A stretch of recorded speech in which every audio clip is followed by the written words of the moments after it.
Sangye, sorry.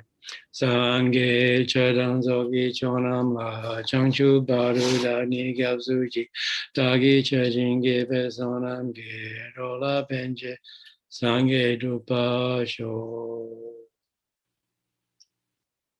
Sangye chodang zogi chonam la changchu baru da ni gyabsuji dagi chajinge besonam ge rola benje sangye Rupasho. I go for refuge until I'm enlightened to the Buddha, the Dharma, Supreme Assembly. By the merits I create through listening to the Dharma, may I become a Buddha in order to benefit all sentient beings.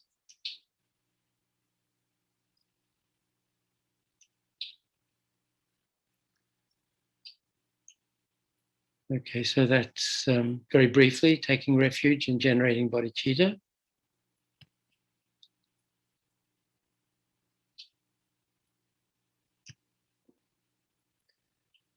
So now let's just start with a short meditation on the breath. So last week I described in some detail the meditation posture, the 7-point meditation posture, Vairocana position, propounded by the great Mapa, the translator.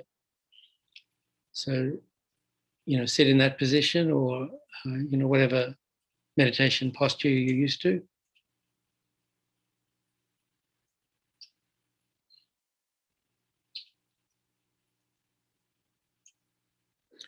Then find your breath where it goes out, comes in through your nostrils. So that entrance to your nostrils is a focal point.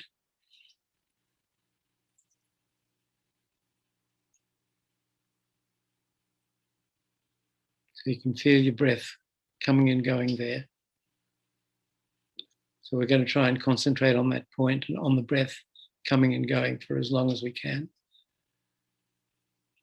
And the moment you notice that your mind has gone off the breath, drop whatever it was that distracted you and just come straight back to your breath. So then generate strong determination. Now I'm going to focus on my breath without interruption.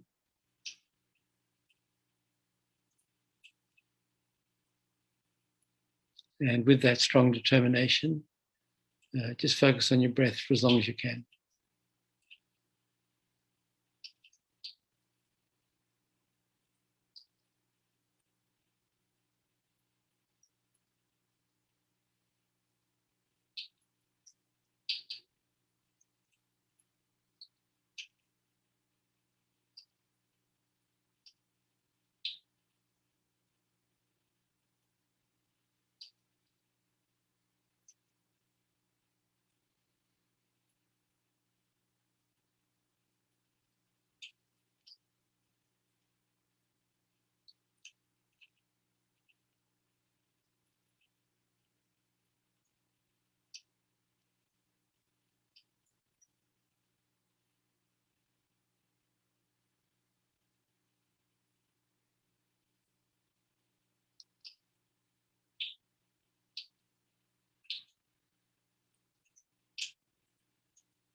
Okay, so now think,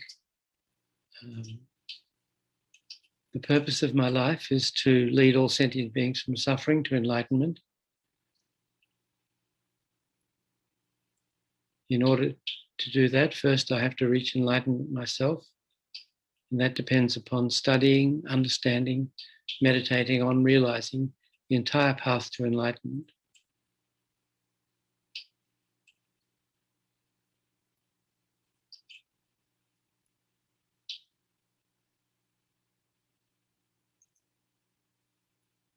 It also depends on understanding the nature of the mind. Therefore, I'm going to do a meditation on mental continuity in order to reach enlightenment for the sake of all sentient beings.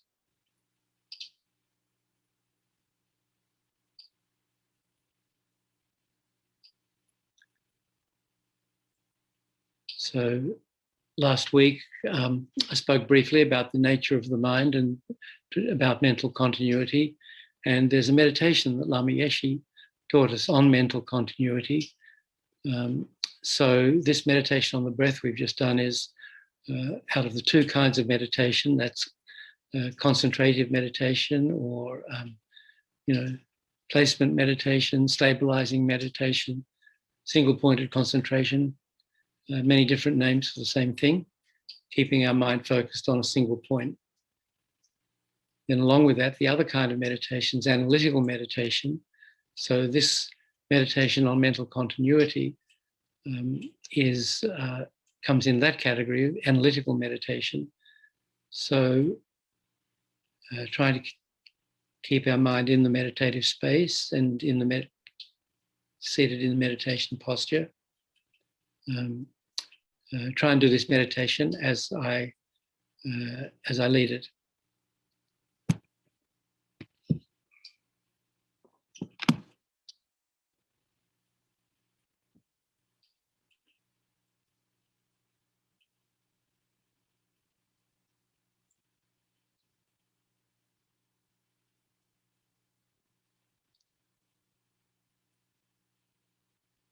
So first, Lama says, check how your mind of today is related to the experience of yesterday's ego games. Check, observe. How are they linked?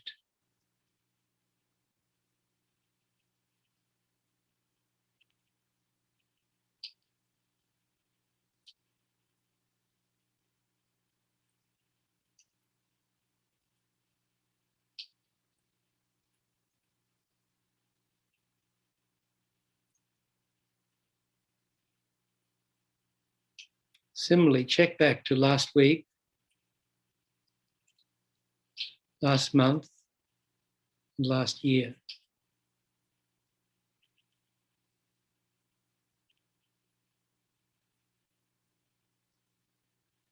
Go all the way back through your life.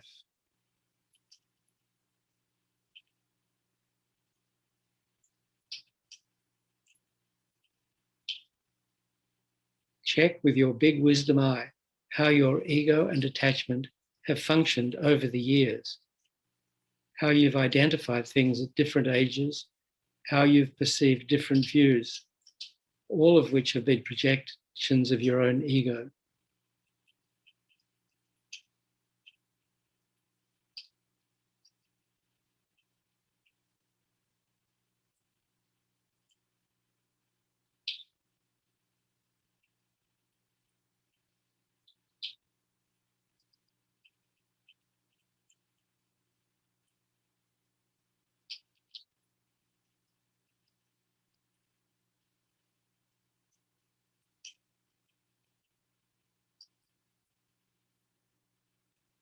So by ego, Lama means this wrong conception of the self-existent I, which we also talked about last week.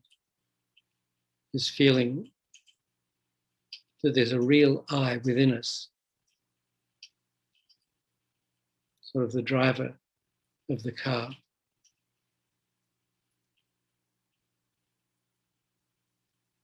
Last week I did this, last month I did this, last year I did that, the year before I did something else.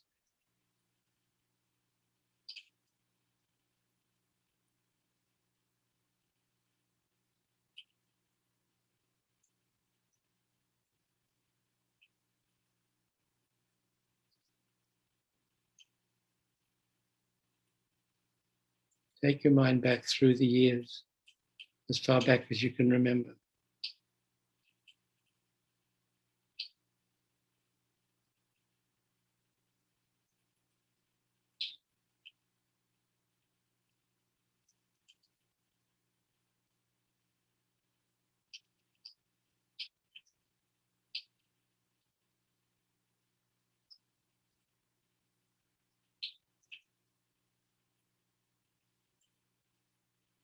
If your mind were not connected with last year's ego, there would be no reason for memories to uncontrollably keep coming back into your mind.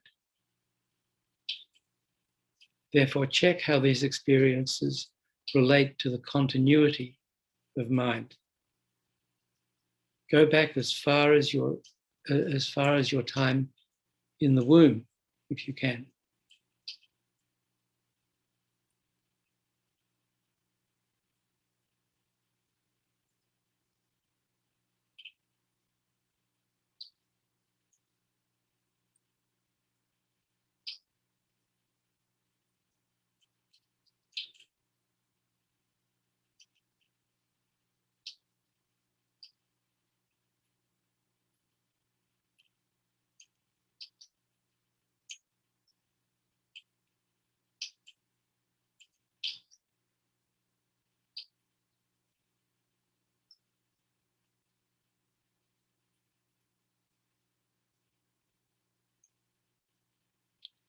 Forgetting previous experiences and clinging to the future is not realistic. Unless you have psychic power, you have no idea whether you'll be alive next year or not. Nobody can guarantee you that. And you don't have to be sick to die. 1 minute you can be well, drinking a cup of tea. The next minute you're dead. We all know that this can happen. We've seen it. We're not babies.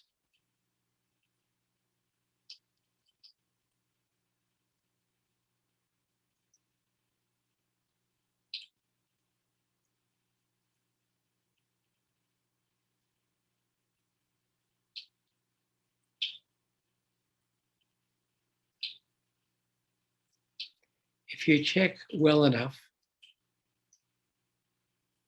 you will find that even when you were in your mother's womb, you experienced ego and attachment. Check where that came from. It didn't come from itself.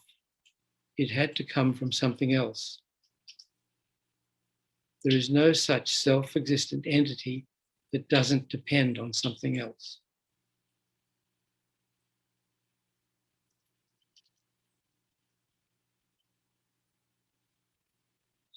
For example, a permanent soul. There is no such thing as a permanent soul, ego, consciousness, or mind of detachment. Nor is there any self-existent physical entity either. Belief in such things is a wrong conception.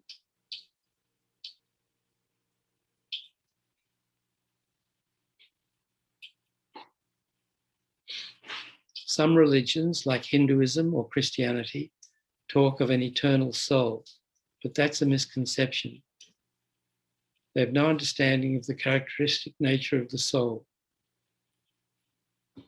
Impermanent means changing every moment. How could there be a permanent, never-changing soul? It's impossible.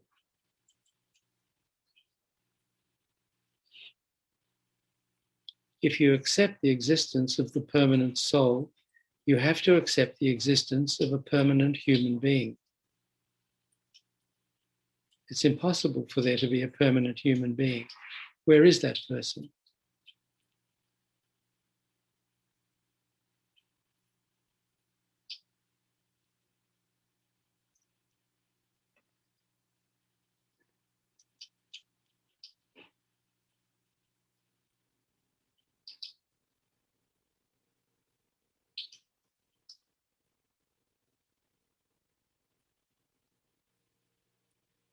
Therefore, check back through all your experiences of how your mind has perceived the sense world from when you were in your mother's womb up to now.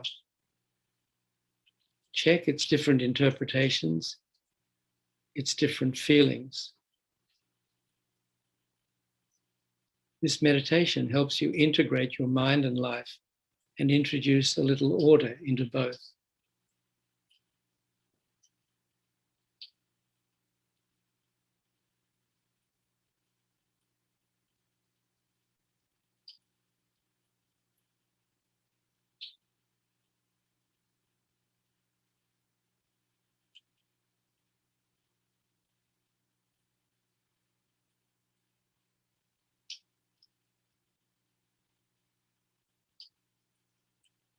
Begin the meditation by concentrating single-pointedly on the movement of your breath. So we did that. And then move on to this analytical meditation, checking your experiences as I've just described.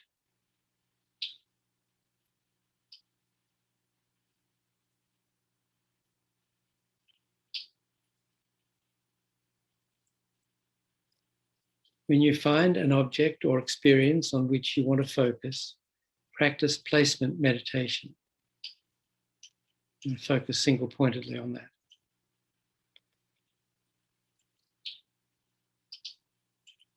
Keep your mind on the memory of that experience for as long as you can.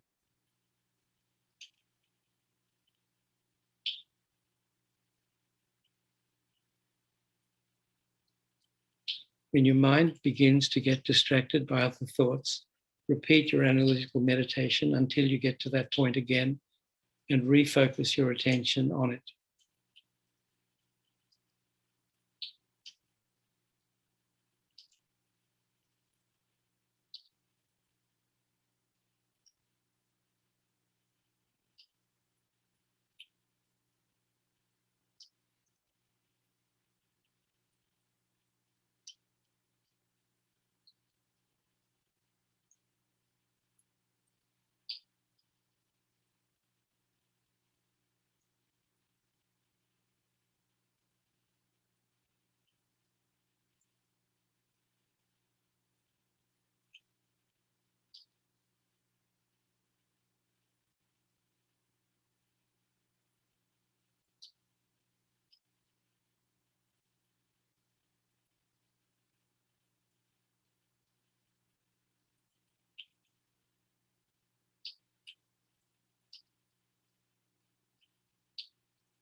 Okay, so thank you.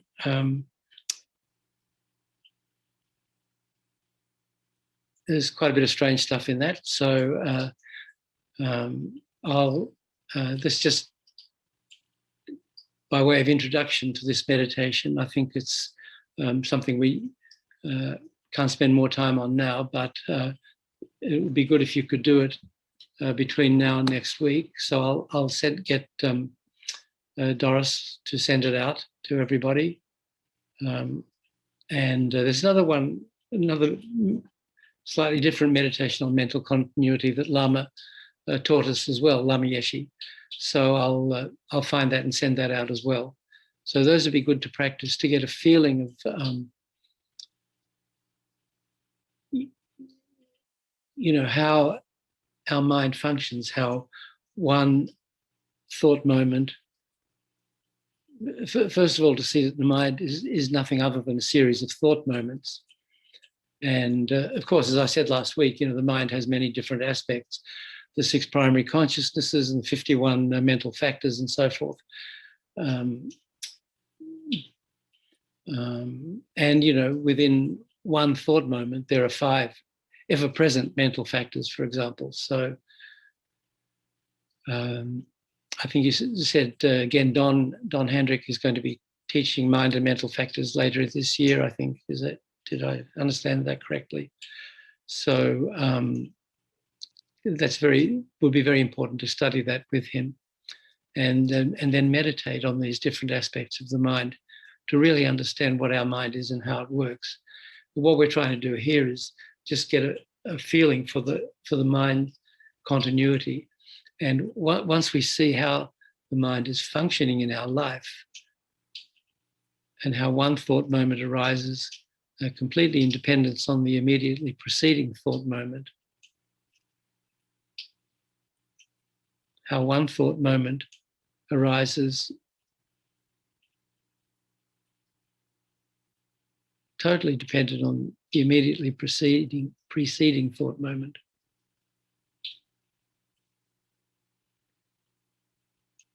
And that one arose depending on the one before it. And if we go back, we can see that I don't think any of us can probably really remember our experiences in the womb. I think Lama Yeshe was overestimating our abilities there. But my first memory is I was nearly 4. And my first memory is my mother stepping out of the car holding my new baby brother, which was a terrible shock to my system that my kingdom was being invaded. So that I can't go back before that. So that was a life-changing experience. But if we can go back further, remember a time as a baby and so on, so much the better. But if we get an idea of how the mind functions, like that as a series of thought moments, we can really see that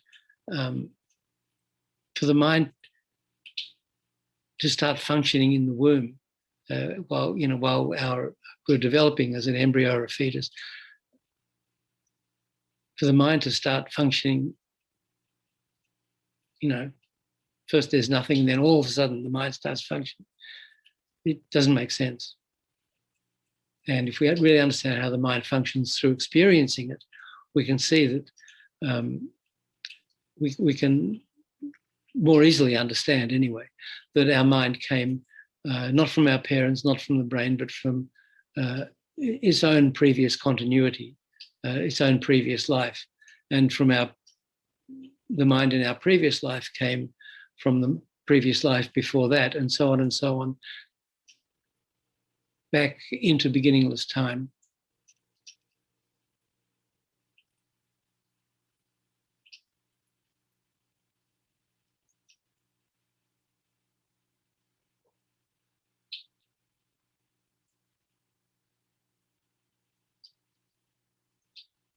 So I think it's quite fashionable in modern American Buddhism to sort of poo-poo the idea of reincarnation or mental continuity. There are some prominent authors who promote that view, or who say they're agnostic. They don't know whether it's like that or not. Thinking particularly of Stephen Batchelor, but there are plenty of others. So I don't think that's a valid view. But we have to decide for ourselves. And the way we decide these things is through analytical meditation, trying to understand how the mind works and what makes sense and what doesn't.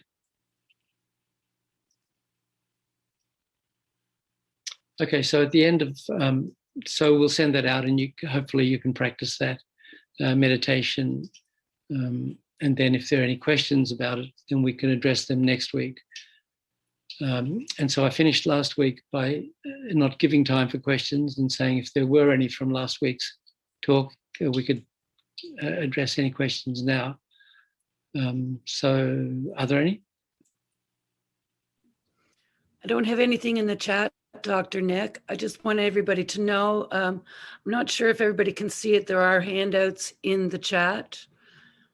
One of them is the clarity of consciousness meditation. I'm not sure if it's the same one that Dr. Nick just did for us, but we'll get those to you. Anybody have any questions? Just unmute. Raise your hand. Be brave.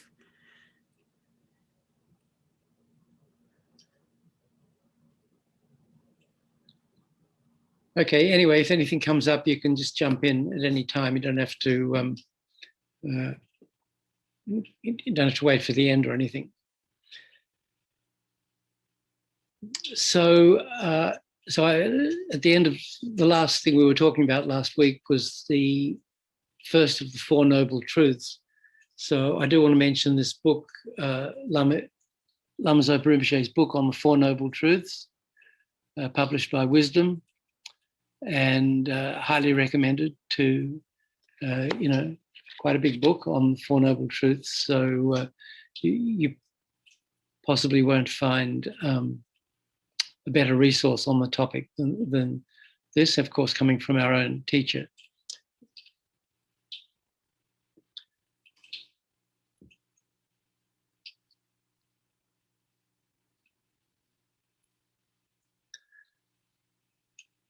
So we talked about the three levels of suffering: suffering of suffering, changeable suffering, and pervasive suffering. And the question was, why do we suffer? Why is there suffering? And,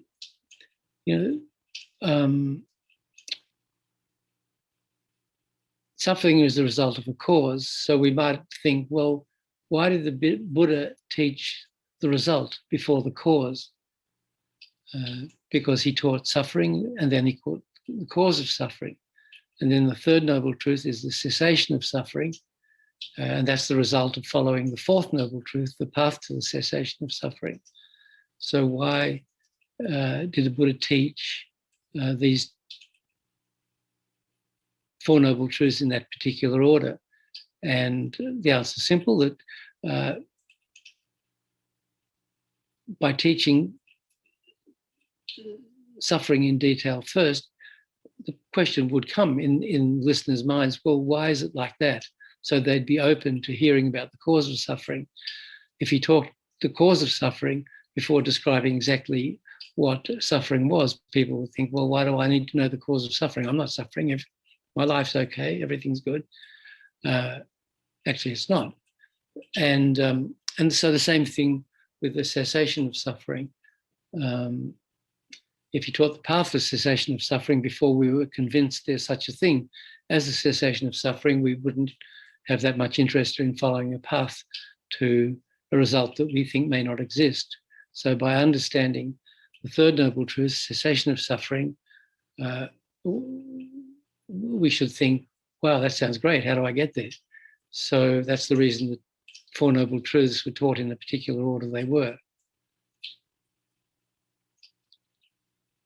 Anyway, I'm not going to spend a huge amount of time on this topic, but it's, as we know, it's the first teaching the Buddha gave. So, he must have thought it was pretty important to get the wheel of Dharma turning with that by teaching that topic. But anyway, as I say, this is a wonderful book to study, to really understand the Four Noble Truths in depth.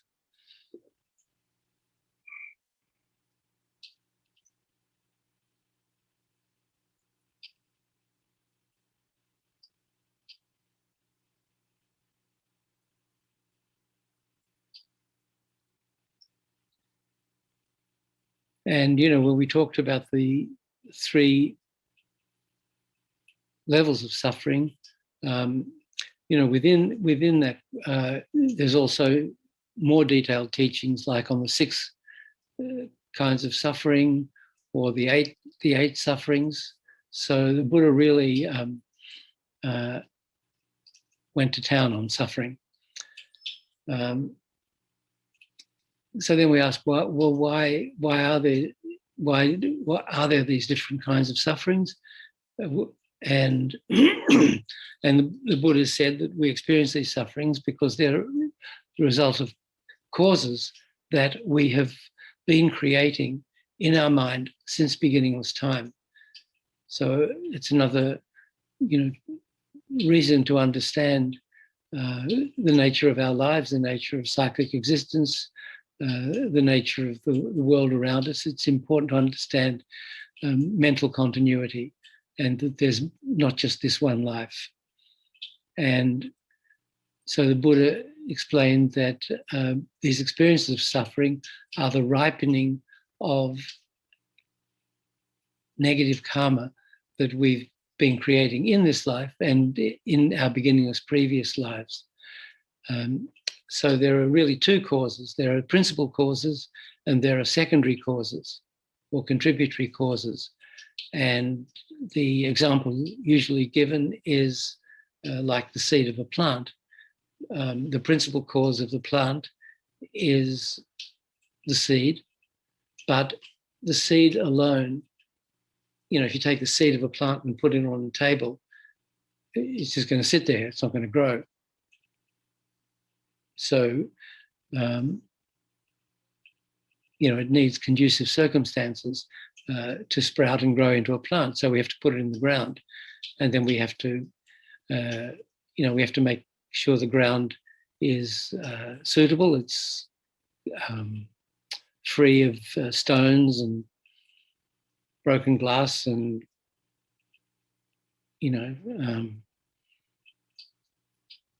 toxic chemicals and so forth. So we need some nice clean dirt, and then we may need to add some fertilizer, and we need water and sunshine. And then when all these things come together, the seed will sprout and grow into a healthy plant. So when we create karma, and and this applies to positive and negative karma. We're talking about suffering, so that's the result of the ripening of negative karma. How do we create negative karma? We create negative karma by acting under the, motivated by or acting under the influence of the three poisonous minds, the three principal delusions: ignorance, attachment, and aversion. So we also talked about them a bit last week. So the fundamental ignorance is what I just mentioned, this, what Lama calls ego, the wrong conception of the self-existent I, or this belief in a real I, a permanent, unchangeable, independent self.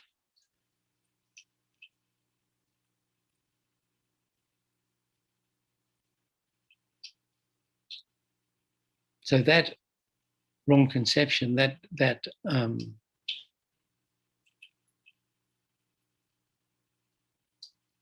feeling, that I exist, that I am self-existent, has been with us since beginningless time. That's why we're still in cyclic existence, and because of that strong belief in a real I, a real self, a real person, inside us. That, coupled with our innate wish to be happy and avoid suffering, that causes attachment to arise when we encounter objects that stimulate within us a pleasant feeling, we call happiness, temporal happiness. So when we looked at the second level of suffering, changeable suffering, we saw that these transient feelings of happiness, these temporal happinesses, aren't truly happiness. They're simply suffering in disguise. They're not real happiness. They're just less suffering. When we're hungry, we eat, and the feeling of hunger goes away temporarily. And we feel pleasant, we feel that's good, and we feel that was the goal we were after. We wanted to stop the feeling of hunger. But the hunger didn't really go away, it was just suppressed. And after a time, a few hours, it comes back. And then we suppress it again, and after a few hours, it comes back. So that pleasant feeling isn't true happiness, isn't true pleasure, because it doesn't last. And its basis is suffering, which is still there, and it's just temporarily suppressed. Also, the things we have to do to experience that pleasure are often done out of attachment. So that creates more negative karma. So that's another huge downside to temporal happiness. And and if that's all there were, if that's the only happiness that existed, then, too bad, that'd be our life. But in fact, it's not. So we'll come to that in a moment.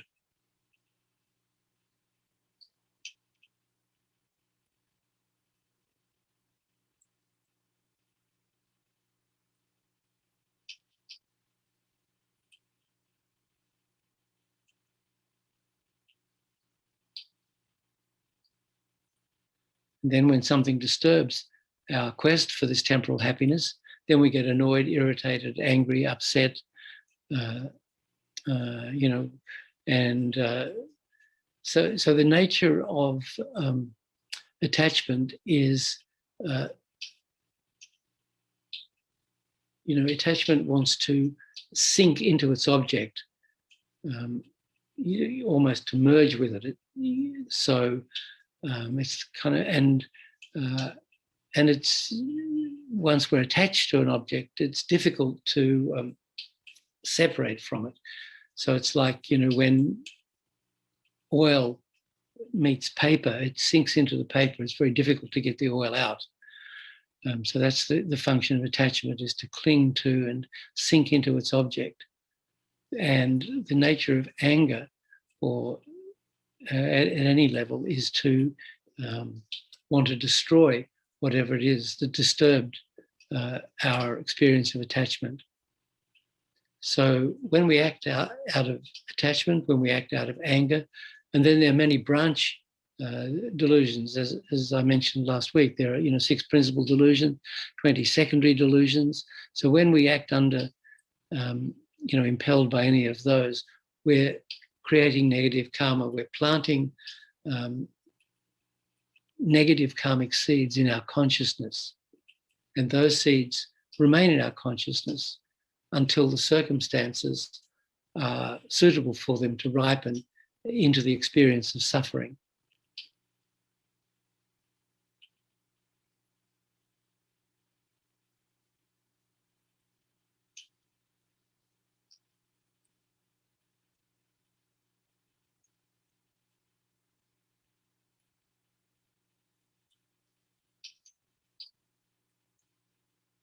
So when people ask the Buddha, you know, well, why are we suffering? Why do we have to experience these undesirable things? Then the Buddha said, well, these are the results of the cause, and the cause, and the truth of the cause of suffering is delusion and karma. So we've, since beginning this time, we've had this kind of innate sense of self, that I am self-existent, and then on that basis we've generated attachment, aversion. We've planted seeds to experience all kinds of different kinds of suffering in all different kinds of lives, as humans, as animals, and as other beings in other different realms. There's, you know, hell beings, hungry ghosts, suras and asuras, in all these different 6 realms of cyclic existence. We've been creating negative karma, and you know, when we create the negative karma to have an experience of suffering as a dog, well, we can't have that experience while we're human, or when we're in any other body except that of a dog. But when we're reborn as a dog, then we experience the sufferings of a dog that we've created in the past. Those are the secondary causes, or the contributory causes, that enable the dog suffering seeds within us to ripen into experience.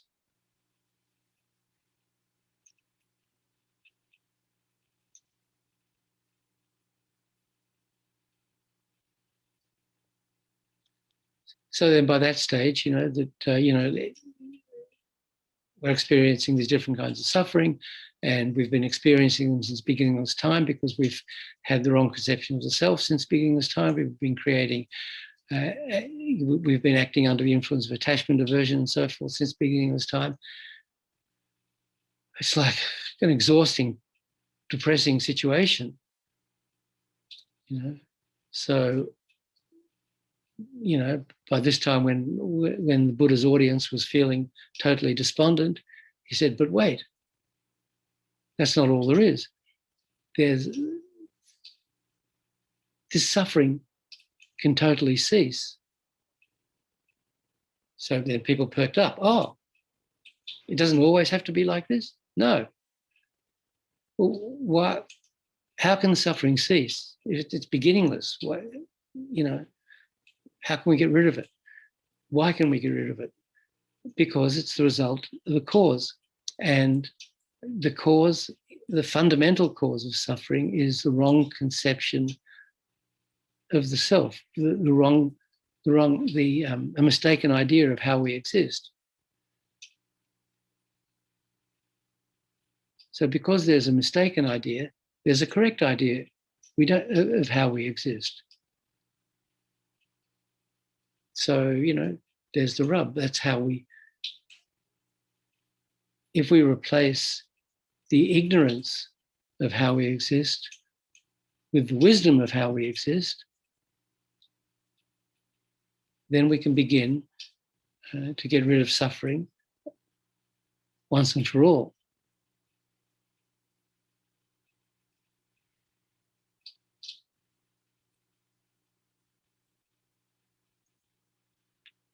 So, we sometimes see this term no self around, there's no self, which that needs to be interpreted a little bit. It's not that there isn't a self, it's just that the self that doesn't exist is the one that we habitually believe exists. The actual, we think there's the self is independent, self-existent, permanent, but the Buddha taught, no, that's the wrong conception. The right conception of the self is a self that is interdependent, that depends on causes and conditions, that's impermanent. Opposite to the way we normally conceive ourselves. So that's what we have to understand and meditate on, to understand the ultimate nature of the self, the ultimate nature of our own mind.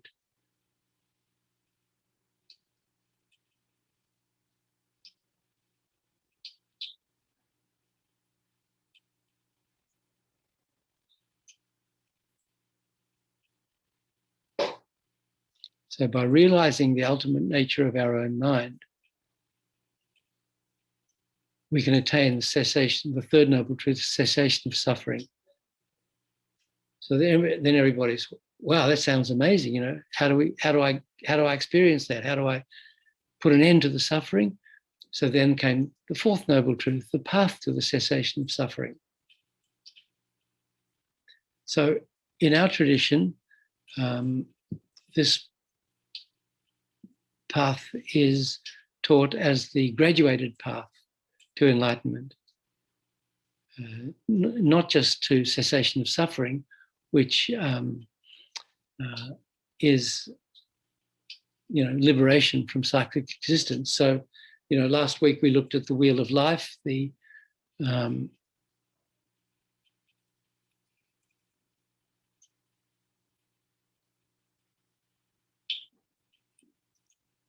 the 12 links of dependent origination, the 6 realms, and the hub of the wheel of life, of samsara, the ignorance, attachment, aversion.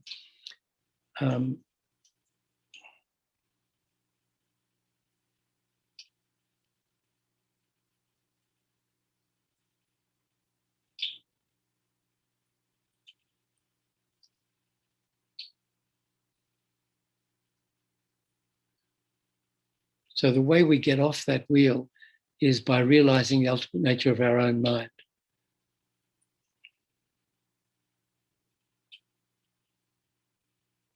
And, we also spoke last time of the 2 kinds of sentient beings, the sentient beings within cyclic existence and those sentient beings who are beyond cyclic existence, but who are not yet enlightened. So simply realizing the ultimate nature of our own mind is an amazing achievement. Destroying our ego, we go beyond karma, but we're still not fully enlightened. So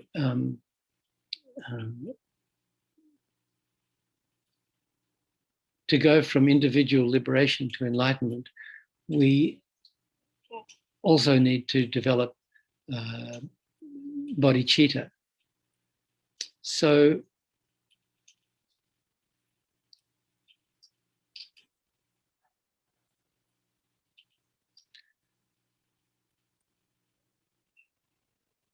So the Buddha taught for something like 40 years after he became enlightened. First he taught the Four Noble Truths, and then he gave more and more teachings over the next 4 decades. And the way he taught wasn't according to some preconceived curriculum. Okay, I'm going to teach for 40 years. In year 1, I'm going to teach kind of kindergarten Buddhism, and then we're going to go to first grade Buddhism, and then second grade and third grade, and and then university level Buddhism, and then graduate level Buddhism. And so in my 40th year, I'll teach the most advanced practices. That wasn't the way the Buddha taught, which kind of would have been convenient, but it wasn't the way he did it. What he did was he taught whatever the people in front of him needed to hear. So, in the morning, he might meet some very advanced tantric yogis. So he gave them very advanced tantric teachings. And in the afternoon, he might have met some beginners. So he gave them very simple teachings on, delusion, karma, suffering, and so forth. And then in the evening, he might have met sort of intermediate level students and given them, simple teachings on emptiness or bodhicitta or something like that. So, if you looked at this entire body of Buddha's teachings, and in the Tibetan canon, they're collected into 108 volumes, big volumes, hundreds of pages in each volume. So this is a collection, the sutras and tantras, the teachings. It's called the Kangyur in Tibetan. And there's a second set of teachings called the Tengyur. I'm sure you all know this. Which is 227 volumes of the Indian masters' commentaries on the Buddha's teachings. So the Kangyur and Tengyur is 300 and over 330 volumes altogether. And then on top of that, of course, then there's all the teachings of the Tibetan lamas given over the last 1,000 years, like Lama Tsongkhapa's and his 2 main disciples' teachings comprise a collection of 38 volumes. And anyway, so all these other different Tibetan lamas from the different Tibetan traditions. So there's a huge amount of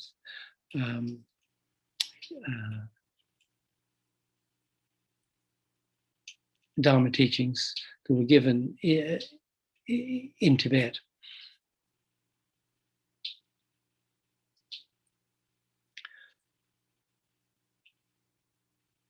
So when the great Atisha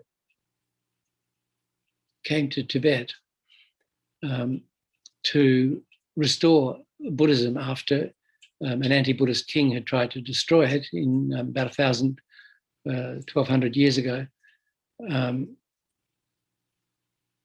he was asked by the king who invited him to Tibet just to give very clear, simple, basic teachings to restore pure Buddhism to Tibet and allow people to have a clear understanding of the nature of the path. So, because if we looked at this, vast collection of Buddha's teachings given like according to place and time and audience, it would be very hard for us to understand how do we get into this? Where do I start? There's so much. It's so confusing.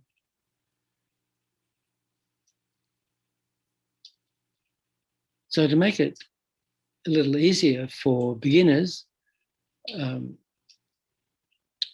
what Atisha did was he looked at this entire body of the Buddha's teachings, and then he arranged it into what we now call the lamrim, the stages of the path.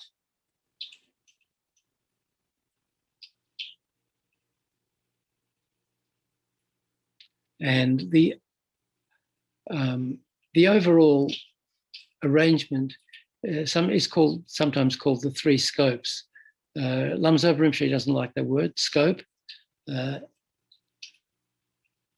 He says that's not, I mean, he says it's not what they're called in Tibet. I don't know where the idea of scope came from. Lower scope, intermediate scope, the great scope. You're probably mostly familiar with that. Rinpoche calls it the path of the lower capable being, path of the middle capable being, and the path of the great capable being. So to my rigid mind, that's kind of clumsy English.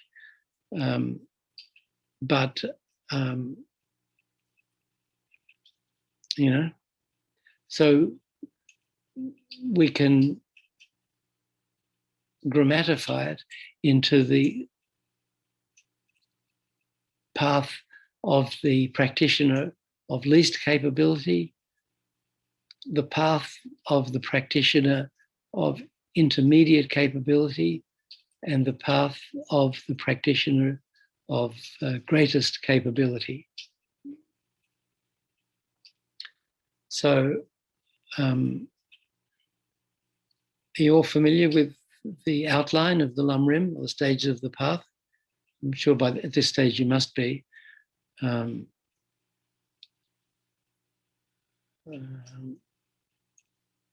So there are different outlines. The main one that we usually use is the one from Pabonka Rinpoche's Liberation in the Palm of Your Hand.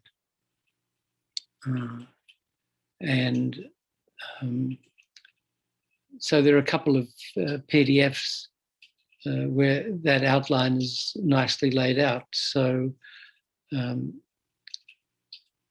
if you're not familiar with that, I can give you that as well. Doris, you need to remind me what's the first thing I have to do? I have to send you Lama Yeshe's meditation on mental continuity, and then the links to the lamrim outline if you don't already have them.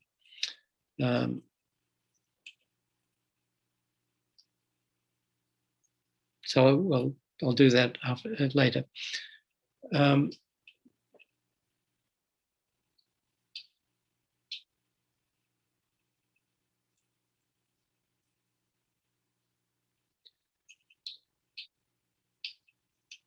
So Atisha wrote this text called A Lamp for the Path to Enlightenment, and that was pretty much the first lamrim text that was created. And that is available, that's been translated.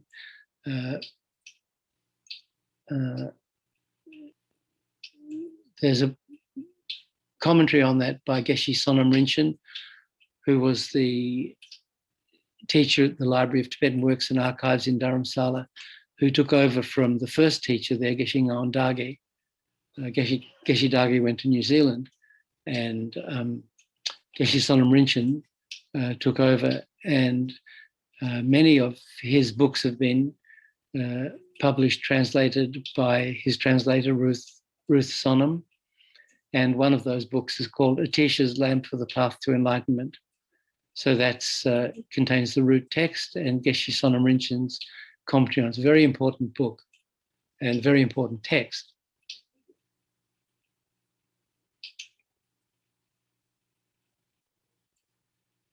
But this is what we follow in the Gelug tradition of Tibetan Buddhism. This is what we follow as the path, as the fourth noble truth, the path to the cessation of suffering, the lamrim.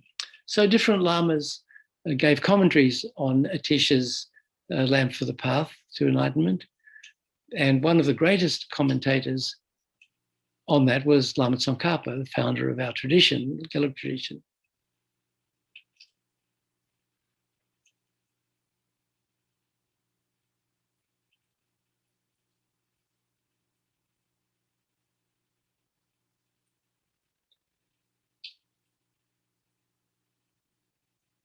So he wrote a shortish version called Lines of Experience, or Songs of spiritual experience. And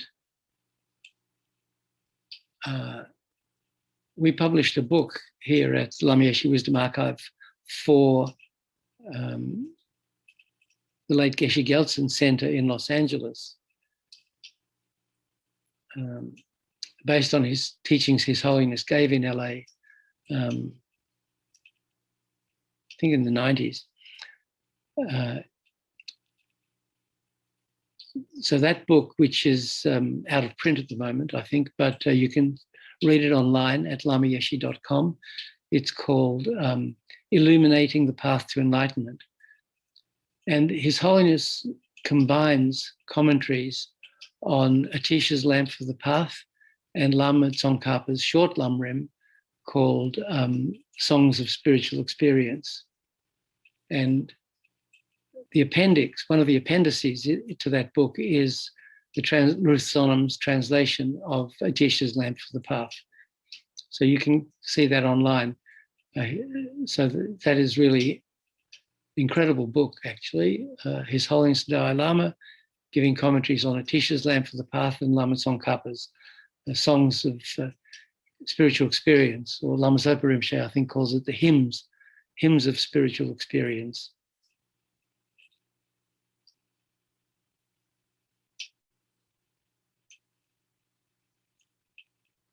Hymns, H-Y-M-N, not him as a personal pronoun.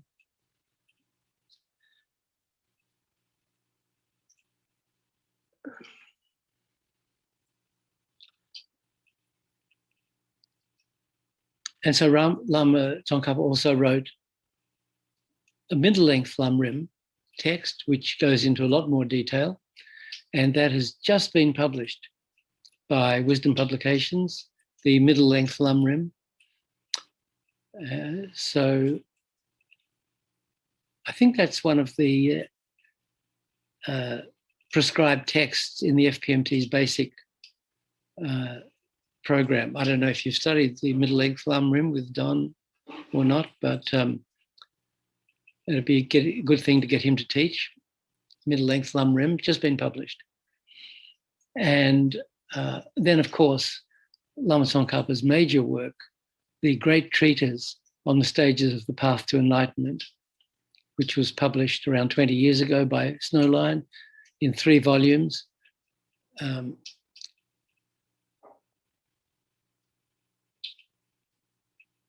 So those are Lama Tsongkhapa's 3 main commentaries on Atisha's Lamp for the Path to Enlightenment. Then more recently, much more recently, I think actually 100 years ago, in 1921, Pabongka Rinpoche, the great Lama, who was the root guru of His Holiness Ling Rinpoche and His Holiness Trichang Rinpoche, His Holiness the Dalai Lama's senior and junior tutors, Pabongka Rinpoche gave an oral commentary on the lamrim, which was edited and translated, edited in Tibetan and published in Tibet in 1958 by His Holiness Trichang Rinpoche, who was one of the main disciples of Pabongka Rinpoche, His Holiness junior tutor. His Holiness Trichang Rinpoche was also the root guru of Lama Yeshe and Lama Zopa Rinpoche, so very close to us. So I hope you're keeping all these gurus straight.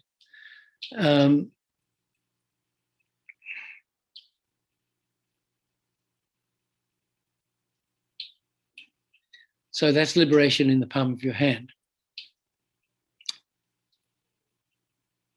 So, and then we published that at Wisdom Publications in 91 in English. And shortly after that, around the same time, it was also published by Geshe Tachen's students in New Jersey. Geshe Tachen was also one of the last living disciples of Pabongka Rinpoche, and Ribush Rinpoche, who some of you may have met. He was also, I think he was the last living disciple of Abonka Rinpoche to pass away. I'm not sure if he passed away before Geshe Tachin.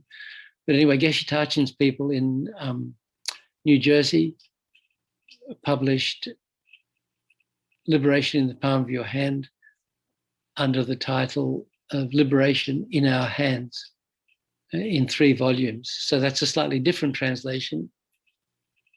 It has a lot of great footnotes.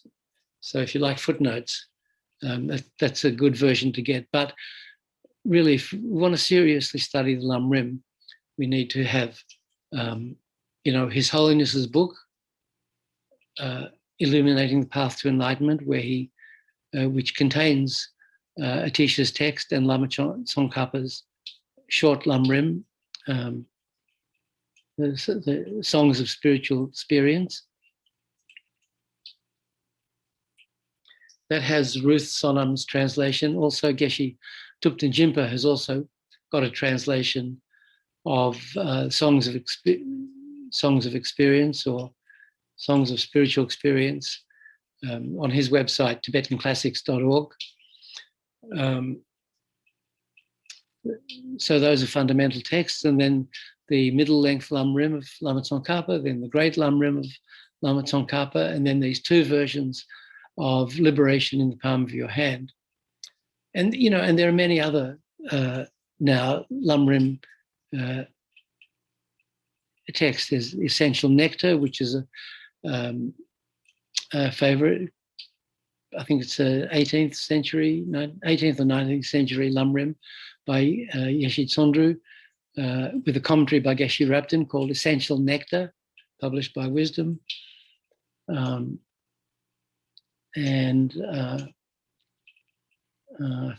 think Practicing the Path, there's Yangtze Rinpoche's commentary on the Lamrim Chenmo. So there's so much, really, if we spend the rest of our life studying and meditating on the Lamrim, that's kind of the most worthwhile life we could lead. It's just such amazing teachings. So as well as these lengthier versions of the lamrim, Lama Tsongkhapa also wrote some even shorter versions, and there's one short lamrim called The 3 Principal Aspects of the Path, which he wrote as a letter to a disciple going into retreat. There's a recent translation of that by Lama Zopa Rinpoche, published by the FPMT. And then there's this one that we're going to look at over the next, the rest of today and the next couple of weeks, The Foundation of All Good Qualities.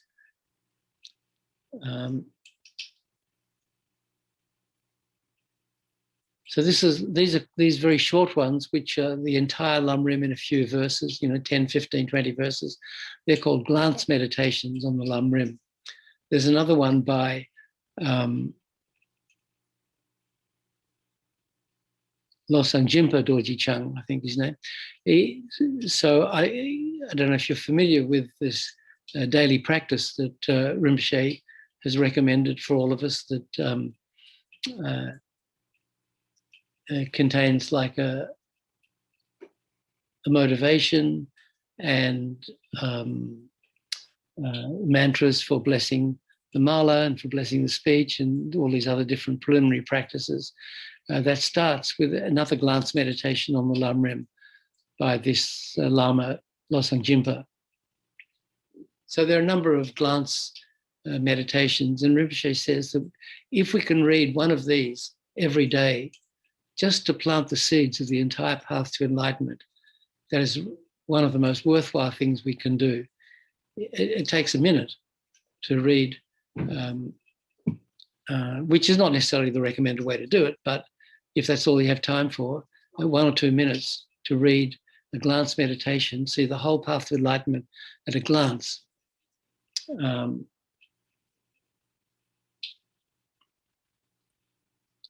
Rinpoche doesn't use the word glance meditation. He calls them direct meditations. I'm not quite sure why. But anyway, it's the entire path to enlightenment at a glance. So, it's good to have one of those printed out and handy, and you can look at it when you have a moment.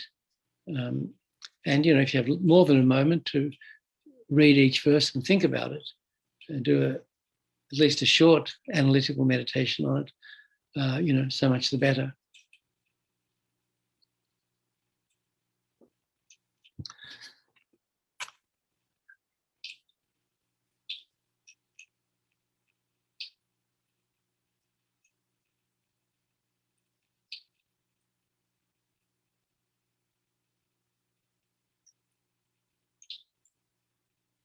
So the foundation of all good qualities, one of Lama Tsongkhapa's glance meditations on the lamrim.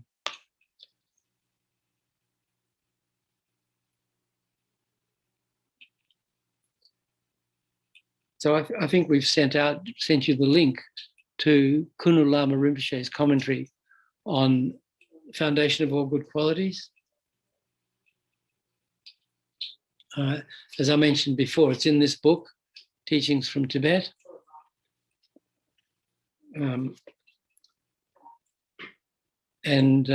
So that book's online, and the teaching itself, Khunu Lama's commentary with the root text, is also online. So Khunu Lama Rinpoche was, he was the author of this book, Vast as the Heavens, Deep as the Sea, which are verses in praise of bodhicitta.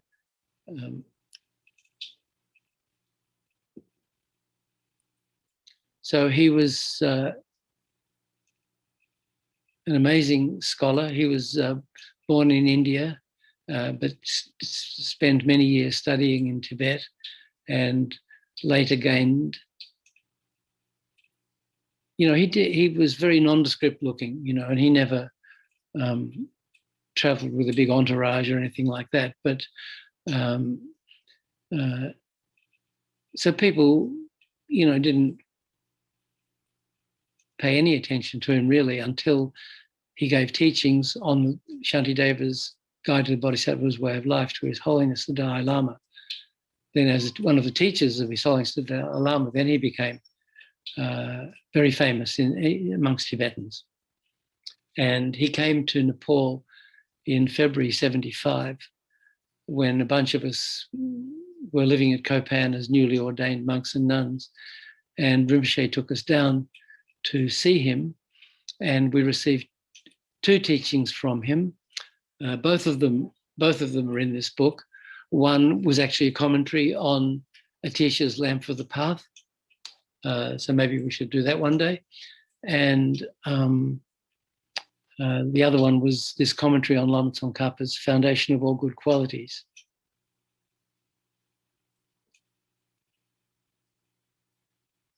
And so these teachings were translated by Lama Zopa Rinpoche himself.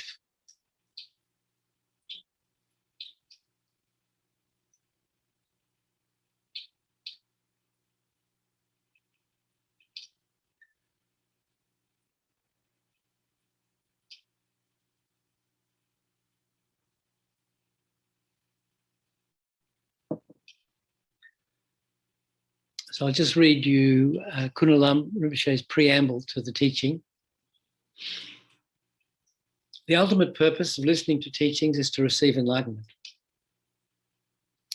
Therefore, before listening to or reading this teaching on the foundation of all good qualities, it's necessary to cultivate the pure thought of bodhicitta, the main cause of enlightenment. We receive enlightenment only by practicing Dharma.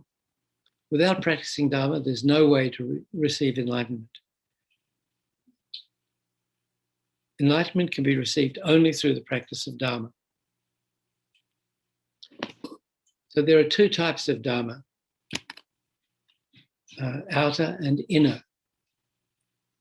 Inner Dharma means Buddha Dharma. Outer Dharma refers to the non-Buddhist religions, the religions followed by non-Buddhists. Of these, there are 5 divisions, so we don't need to go into those. But You can see they're listed there. By practicing outer Dharma, you can receive only temporary samsaric pleasures, but you cannot receive enlightenment. To become enlightened, you have to practice the inner Dharma, Buddha Dharma.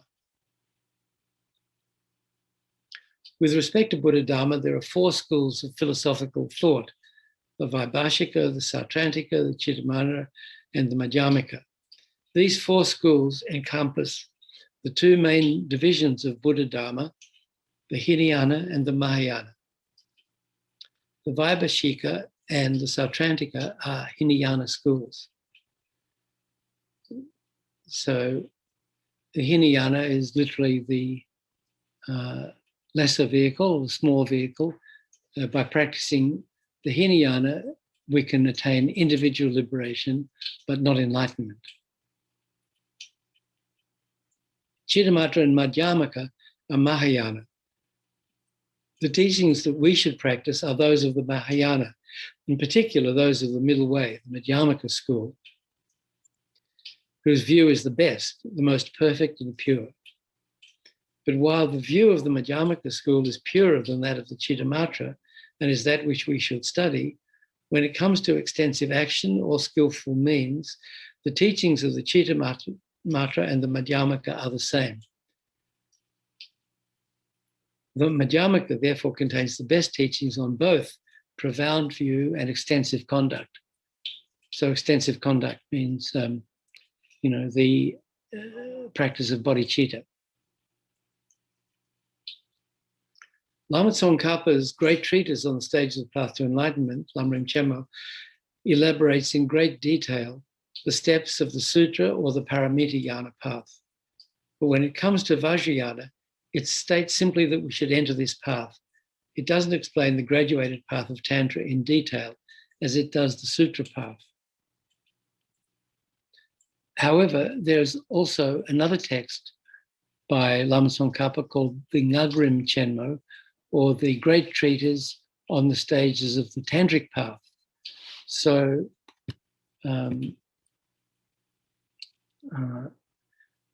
that's been published in a number of volumes.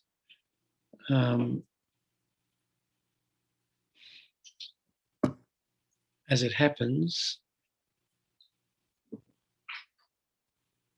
no, I'm not going to do that now.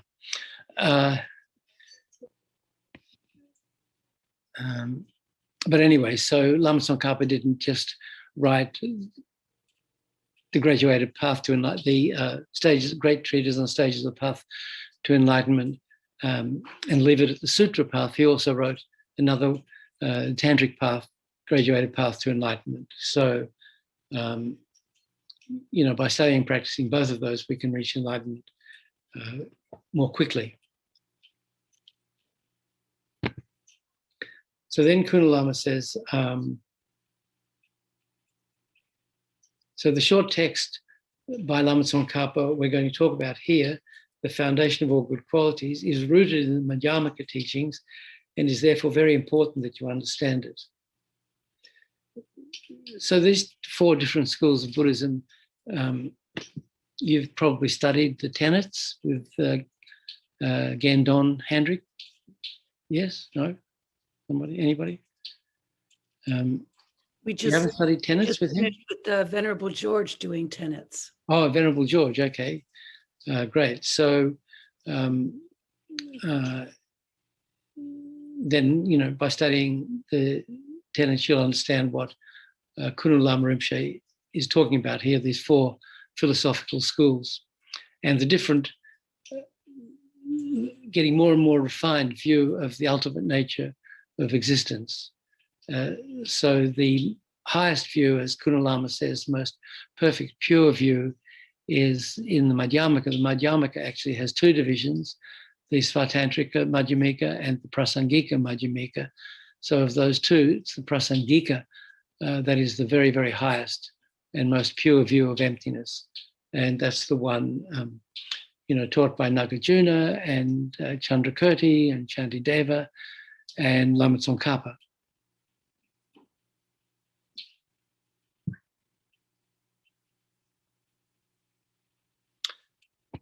So getting into the text, so the first verse reads, the foundation of all good qualities is the kind and venerable Guru.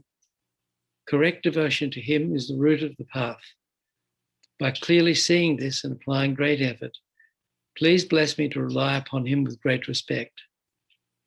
So it says him, it could also read her, depends if your Guru is male or female.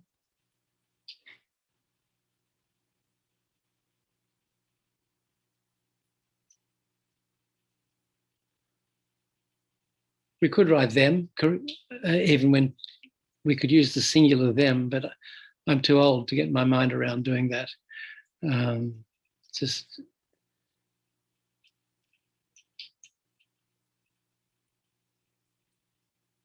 But where, I'm gradually being dragged kicking and screaming into the present and having to use the singular them and the singular they, because, well, we know. So,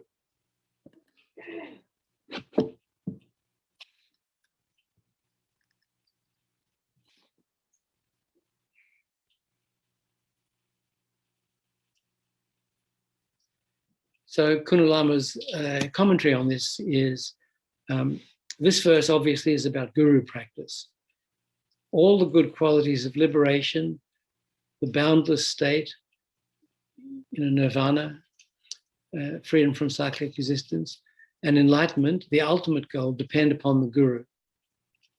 Therefore, it's necessary to find a perfect guru who has all the qualities explained in the lamrim teachings.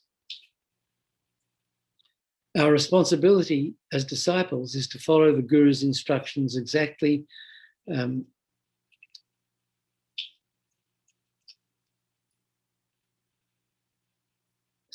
Our responsibility as disciples is to follow the guru's instructions exactly, offer service, make prostrations, and so forth. So, the guru is the highest object is the ultimate field of merit. So we call it a field of merit, like, we call a field where we plant crops to get the result, the fruit or the vegetables that grow in that field. So the field of merit is where we plant our virtuous actions, such as making offerings or prostrations, to get the crop of merit. So the richest crop of merit that we can harvest is in the field that we plant in the field of the guru. So if when we're practicing deity yoga, different sadhanas that we do, Chenrezi, Manjushri, Tara, whatever it is, if we remember that the deity is one with the guru,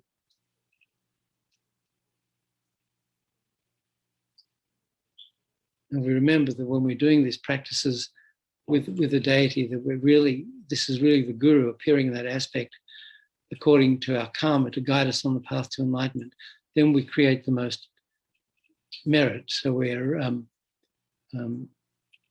getting the greatest efficiency from our practice. We're reaping the greatest result from doing the same thing by remembering that the Buddha or the deity is the manifestation, just as our guru is a manifestation of the guru omniscient mind, the enlightened mind, appearing in whatever aspect it is, as Shakyamuni Buddha, as the meditational deity, as our guru, according to our karma, in order to guide us on the path. So if we can always keep that in mind, that when we're doing these different practices, it's really our guru that is the object of offering and prostration and so forth, then we create the greatest merit. And merit is the secret of success. Merit is the cause of happiness, and it's the cause of success in all our spiritual practices and even our daily activities.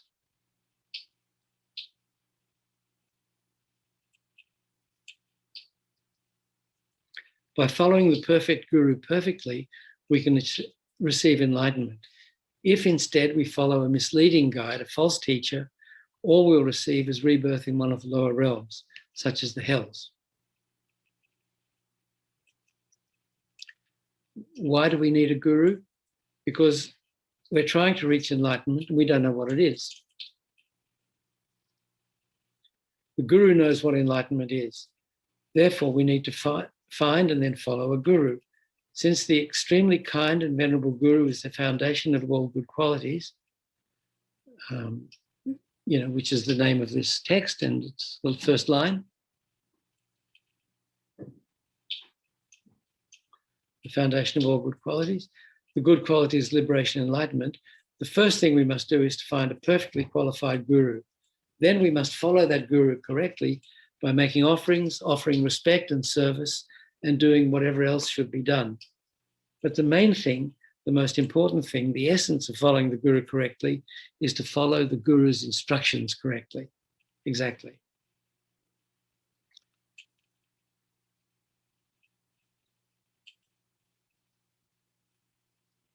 So the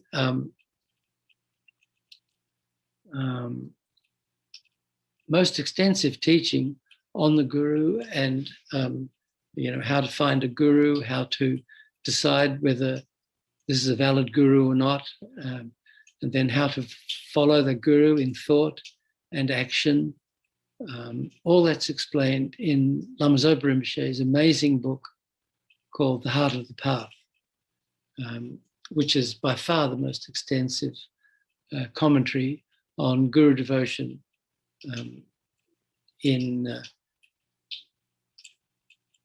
certainly in English. I don't even know if there's such a detailed commentary in Tibetan or in any other language. I think Rinpoche's book should be translated into Tibetan. I think would benefit many Tibetan readers. And actually, we had a project to do that, but it kind of fell through. So I guess it should be revived. Anyway, it's not our business.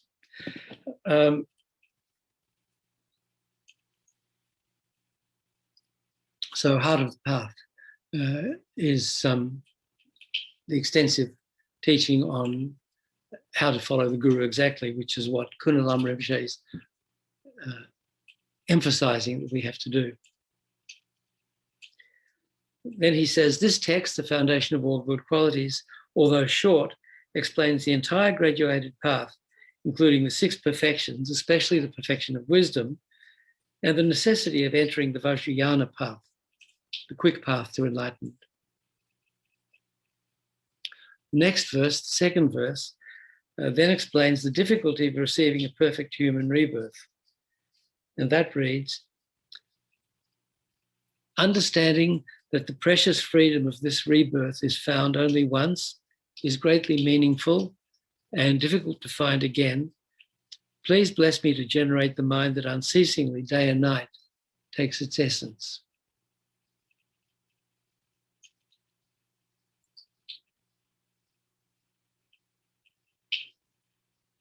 Our previous teacher at Kurukulla Center, Geshe Tsulga, who passed away in 2010,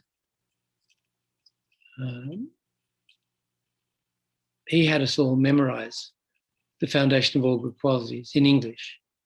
And I did at the time, but now I've forgotten. But I'll just pass that on as sort of a do as I say, not as I do recommendation, that if you memorize this one or Losang Jinpa's text in Lama Zopa Rinpoche's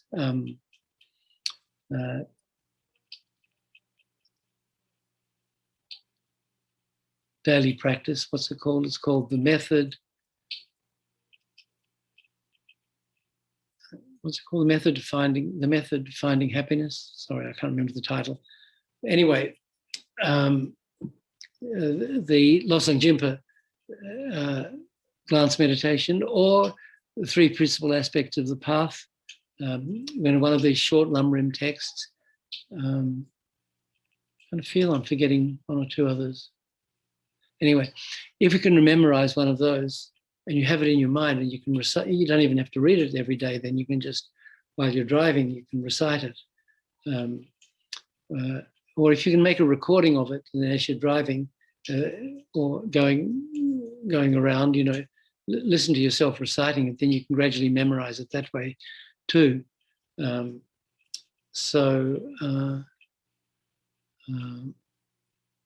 You know, by laying these imprints into the entire graduated path to enlightenment in our mind every day, it's, you know, there's really making our life meaningful.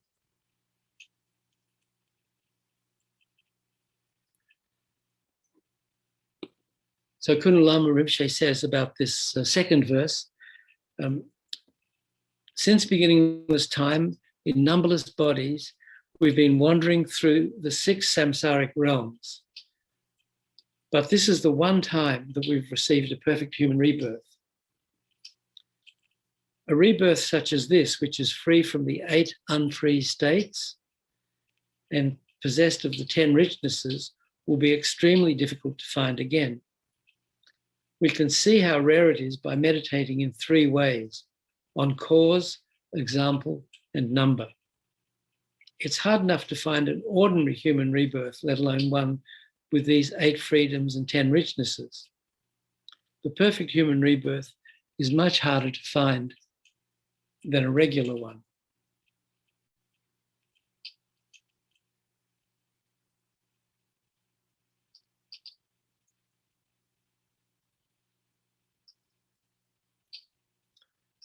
The perfect human rebirth gives us the chance of continuing to be reborn in the realms of suffering or of attaining enlightenment.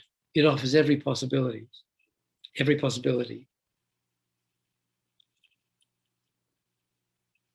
So I think that's an interesting sentence. The perfect human gives us the chance of continuing to be reborn in the realm of suffering or of attaining enlightenment. It offers every possibility. Therefore, it's highly significant. What we should use it for is attaining enlightenment. Since we've received a perfect, and not continuing to be reborn in samsara, since we've received a perfect human rebirth just this once, we should use it to attain enlightenment. Therefore, the teaching says, please bless me to generate the mind that unceasingly, day and night, takes its essence. So there's a huge amount in that verse.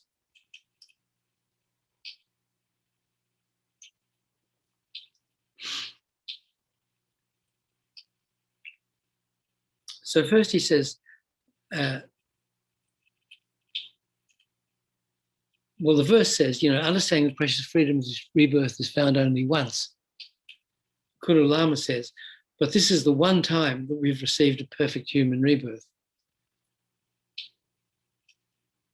Actually, I have to beg to differ with Lama Tsongkhapa and with Khunu Lama Rinpoche.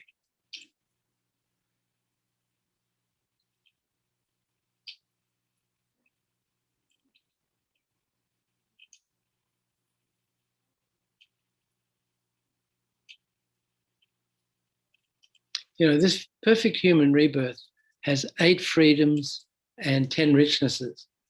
And in fact, there's a whole book by Lama Zopa Rinpoche on the perfect human rebirth. I don't have it to wave at you here, but because I didn't prepare properly, but I'll wave it at you next time, if you like. But rather than, you know, having this book waved at you, it'd be much better to read it and meditate on it. So highly recommend that book as well, Perfect Human Rebirth by Lama Zopa Rinpoche. So Khunu Lama Rinpoche says,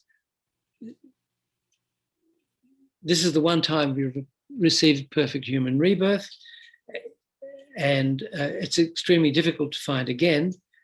And we can see how rare it is by meditating in three ways: cause, example, number. So cause.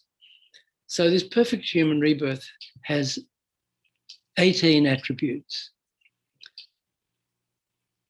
8 freedoms and 10 richnesses. So they're sort of two sides of the coin. The 8 freedoms are 8 states of existence from which we are free. The 8 unfree states.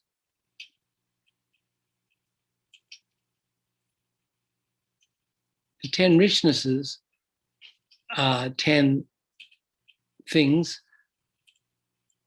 beneficial things that we possess, that we have.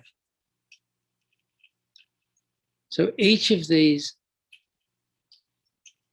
18 attributes of the perfect human rebirth is the result of a cause.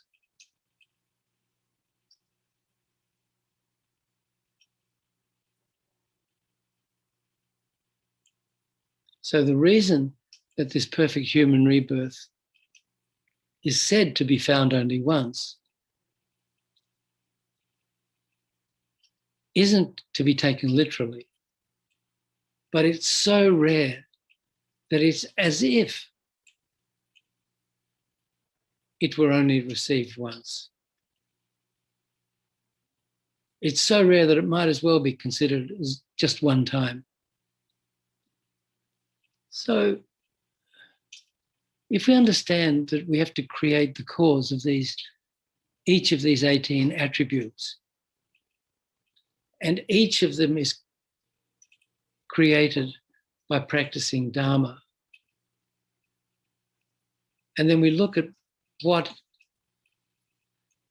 is entailed in practicing Dharma so well that we create the cause of each of these 18 attributes, we can see that really to create the cause of a perfect human rebirth that has these 8 freedoms and 10 richnesses, and is highly meaningful in the 3 ways,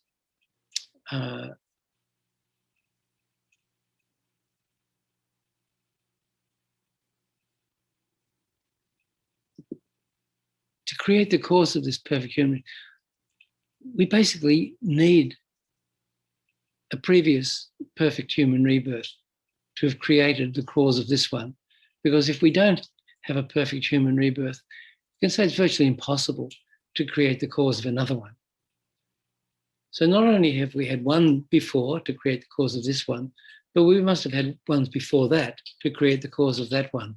So going back to beginningless time, we've probably had quite a few perfect human rebirths, and gradually, created the cause to receive another one.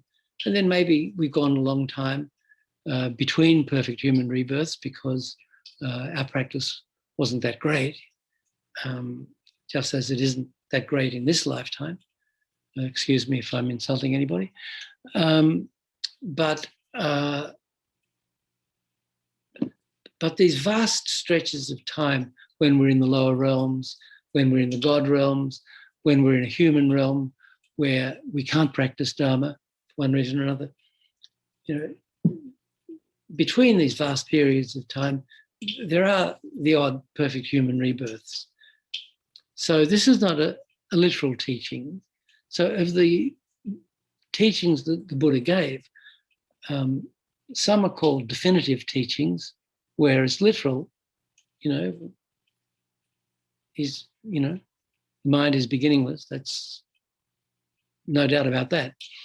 That's a definitive teaching. Some of the teachings are interpretive. So, this rebirth is found only once as an interpretive teaching. It isn't literal. So we have to know the purpose of giving the teaching to know if it's definitive or interpretive.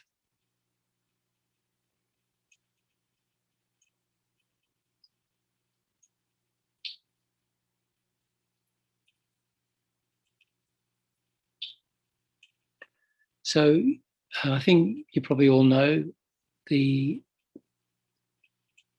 details of the perfect human rebirth. The 8 freedoms. There's freedom from, so there are 4 non-human unfree states, and there are 4 human unfree states. So the 4 non-human unfree states is we're free from rebirth in the hells, free from rebirth as a hungry ghost, free from rebirth as an animal, and free from rebirth as a god. So when we looked at the Wheel of Life last week, 6 realms, so one of the 6 realms is a human realm, the other 5 realms are non-human realms. So in those non-human realms, and there are 2 divisions of the God realm, so we count that as one when it comes to unfree states. It's impossible. Let's not make it, well, should we make it interpretive or definitive? It's impossible to practice Dharma in those 4 non-human states. Maybe that's not definitive. Maybe it's a little interpretive, that you may be able to do a little, in the sense that, for instance, Rinpoche always encourages to give our animals a Dharma name. Call your dog bodhicitta or bodhi. So every time you call the dog, you're putting an imprint of bodhicitta in the dog's mind, and your own. Do not call your cat samsara. It's the wrong imprint. Call you, there are so many Buddhist names you can call it. In Dharamsala, I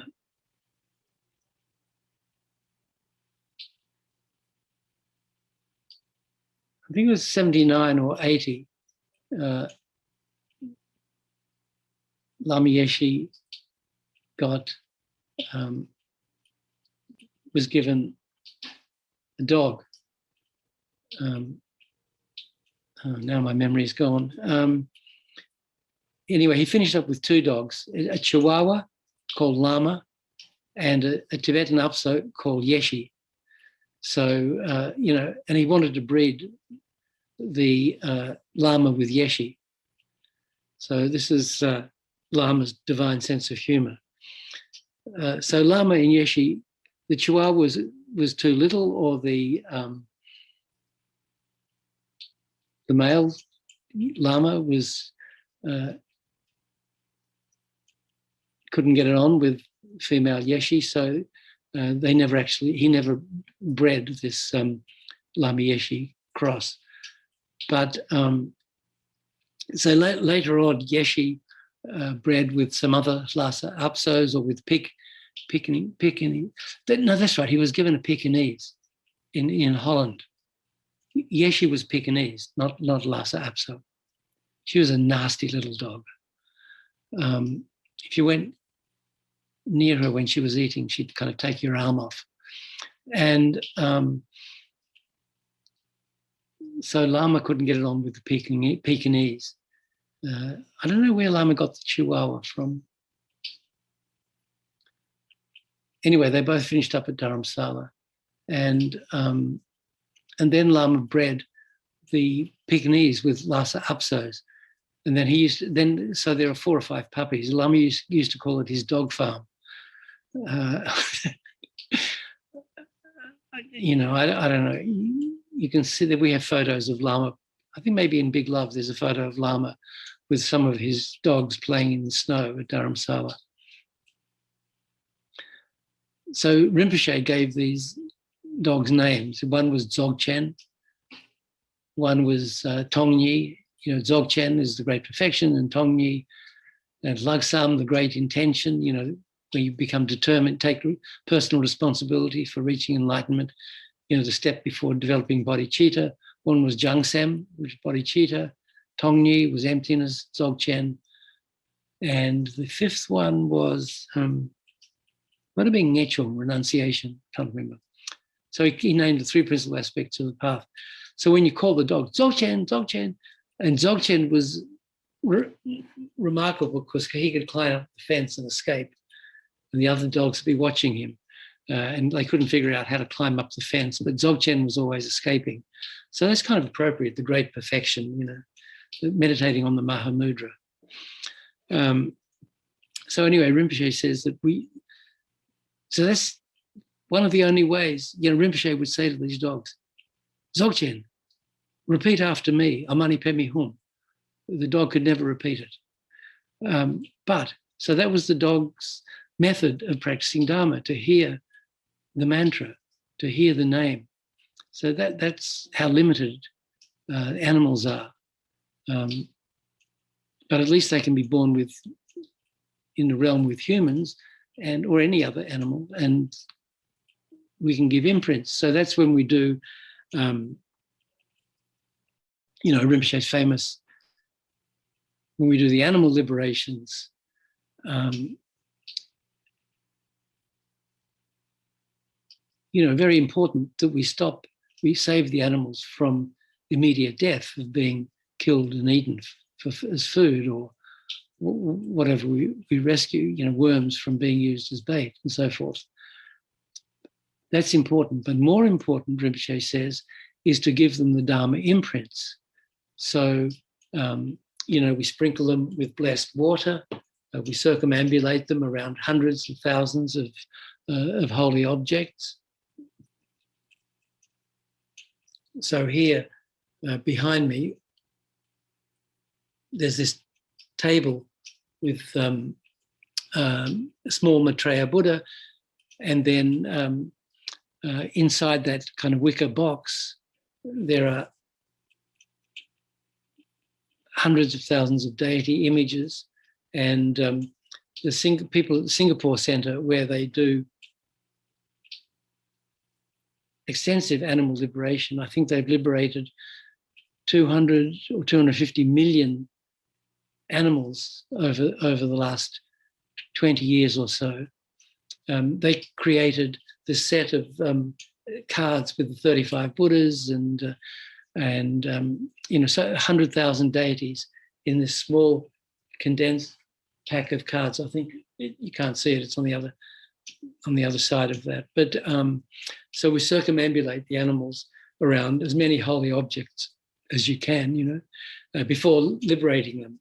So we're playing them mantras, we're chanting mantras, we're sprinkling them with water that was been blessed by mantra, circumambulating, and then we release them. So even if they die right away after being released, at least they have all these Dharma imprints, and they have a chance to be reborn in the upper realms. So that's largely what sentient beings born as animals can do, to practice Dharma, to rely on Dharma practitioners to give them imprints. From their own side, they can't do anything. So, of course, hungry ghosts and hell beings, they're just totally immersed in the most unbearable suffering, you know, beyond our imagination. So there's no chance to practice Dharma. And in the long life realm, with the God realms, you know, they have so many. They're sort of intoxicated by pleasure and they have no experience, or they don't see. There's no suffering in their realms. So it's virtually impossible for them to develop renunciation of suffering, since they can't even see it. So they don't see samsara as suffering. They only see samsara as pleasure. So they're totally attached and enjoy pleasures with great attachment. They burn up all their positive karma, and then they get reborn in the lower realms because there's no positive karma left. So it's virtually impossible even for God in the God realms for them to practice Dharma.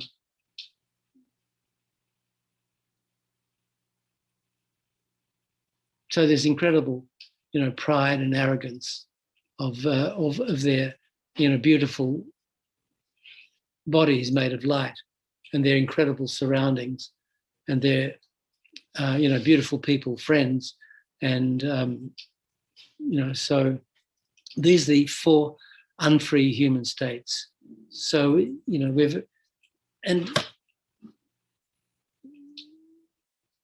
it's much easier to be born into one of those 4 realms than the human realm. But even being born in the human realm is no guarantee of being able to practice Dharma, because there are 4 unfree human states. First of all, if we're born at a time when the Dharma teachings don't exist, then there's no way to understand and practice Dharma, because we don't even know there's such a thing as Dharma.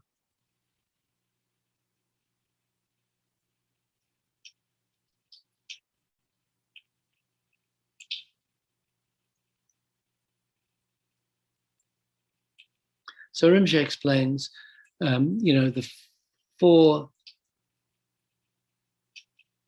stages of the evolution of a world system, such as the one we're in. So I'm not sure how it translates into English, world system, maybe a galaxy.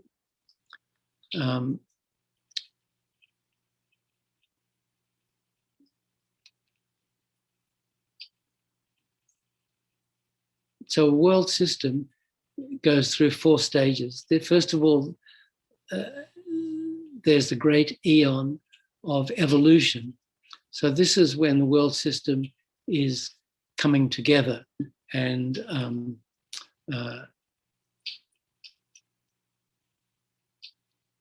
out of the great eon of emptiness. So gradually, all these the stars and the planets and other objects in the universe gradually develop.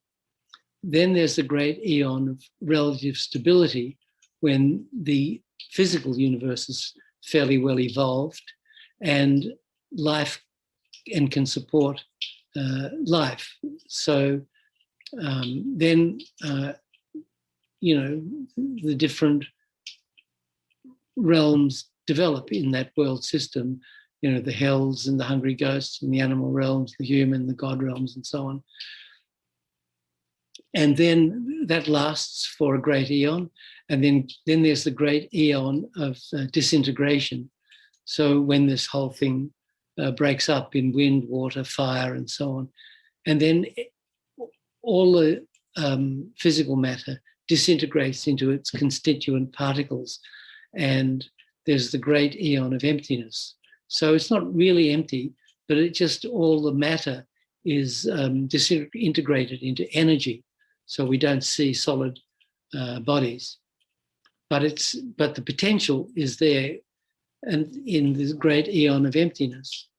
And then gradually then in the next cycle, the great eon of evolution, the whole thing starts to come together again.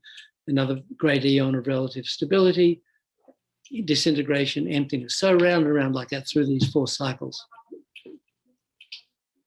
So the humans exist only in the great eon of relative stability. In that time, I'm not going to go into the details now, but there's only a very tiny period where the humans have the karma to receive the Dharma. If you look at Lama Zopa Rinpoche's book on Perfect Human Rebirth, it goes in much more detail there. So the chances of being born human at a time when the Dharma exists is minuscule, just to be born at the right time. And then, so this is the right time, but then to be born also in the right place. I mean, even here on this earth, you can see the Buddha appeared 2,600 years ago. I don't know how long humans existed, millions of years, billions of years. I don't remember. Don't remember how it goes. But if we were born human before 2,600 years ago, and there were hundreds of thousands of millions of sentient beings were born human before the Buddha came and gave teachings, then there's no chance. You're born human, but there's no chance to receive the Dharma. When Shakyamuni Buddha's teachings finished in a few hundred years or whenever it's going to be, then again, if you're born after that time into this world as a human, again, there'll be no chance to study and practice the Dharma. So to be born at the right time is very difficult, to be born in the right place. So the Buddha when the Buddha taught in India, if you were born in the United States at that time, or you're born in Australia or Europe or anywhere else, there was no Dharma teachings there. So even though the teachings existed on earth, there was no, because we were in the wrong place, we had no chance to study and practice Dharma. So even if we were born at the right time in the right place, but if we were born, with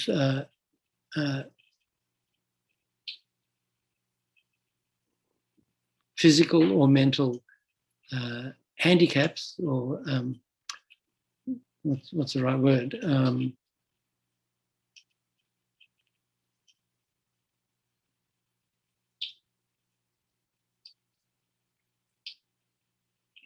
not sure what I can say anymore. You don't want to say mentally deficient. I don't know. You can't use the R word. So, but if there was something wrong with our mind, with our brain, we were kind of crazy, or there's no way to study and practice. And same thing if we were beset with physical difficulties. We had serious illness and stuff. We're so preoccupied with dealing with that there's no time or space to study or practice Dharma. So, if we were deaf or blind, it doesn't mean we can't practice at all, but we can't practice perfectly. And the perfect human rebirth is about practicing Dharma perfectly. And then finally, if we were born human, but into a society that forbade, some strong religious societies of non-Buddhist religions, Jewish or Islamic or Christian, where they're very, there's no opportunity or possibility or permission to study or practice anything else. So, and then we believe, or if we have, even scientific materialists, we have really strong views. There's only one life. There's no such thing as karma. There's no past and future lives. There's no Buddha, Dharma, and Sangha. There's no bodhicitta. There's no such thing as emptiness. We have these strong, fixed, wrong views. Again, no opportunity to study and practice Dharma. So these are sort of the 8 unfree states.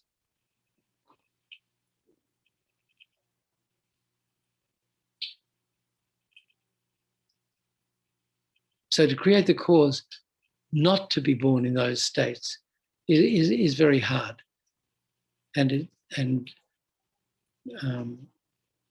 So that's one part of the equation. And that's where we're stopping today. Another cliffhanger. So,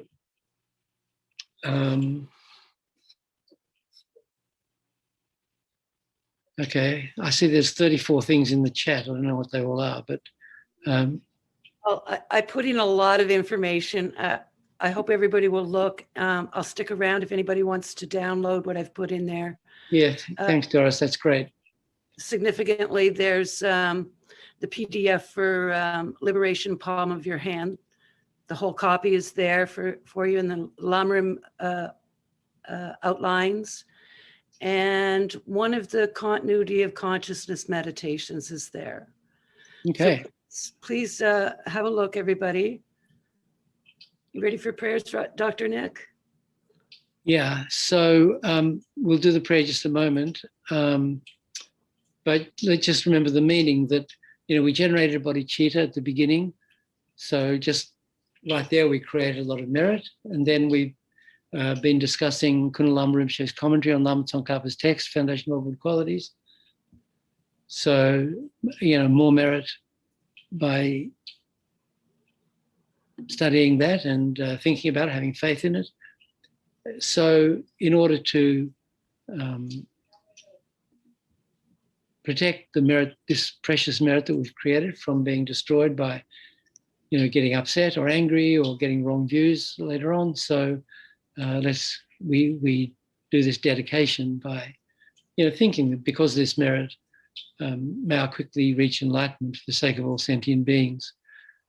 So we just do that. With that in mind, we'll do those concluding prayers.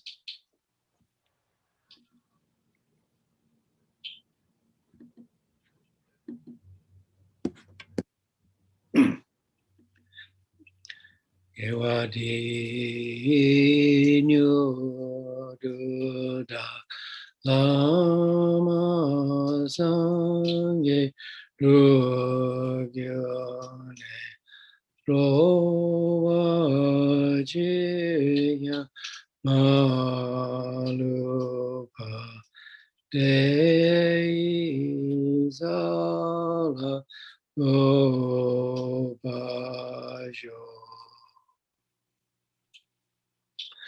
Chanju Senjo Rinpoche, Magye Panam Ge Gyuchi, Ye Pa Nyam Pa Me Pa Yang, Gong Ne Gong Du Pel Wa Shu. Tu Su Chang Xin Yang Gong Gao Wei Ten, Jing Hyong Pa Wei Kung So Do Po Se, Chok Sum Ku Wei Lek Mon Du Du Pa, Da So Du Je Gong Du Shap Ten Shu. Jie Ten Kam De Pen De Ma Lu Pa, Gong Le Jun Wei Sam Pel Shin Ho, Kan De Su Me Ten Jing Gyao So La, So Wa Dev So Tu Je Lun Du Shu.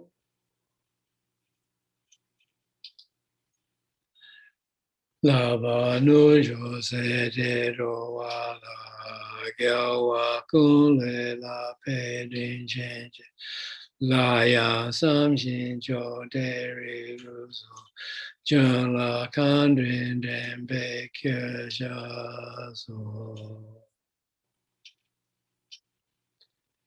Beloved teacher, leading your students toward wisdom and compassion, explaining through exacting discernment the steps of the graduated path, you are the unequal guide. Please live a long and stable life.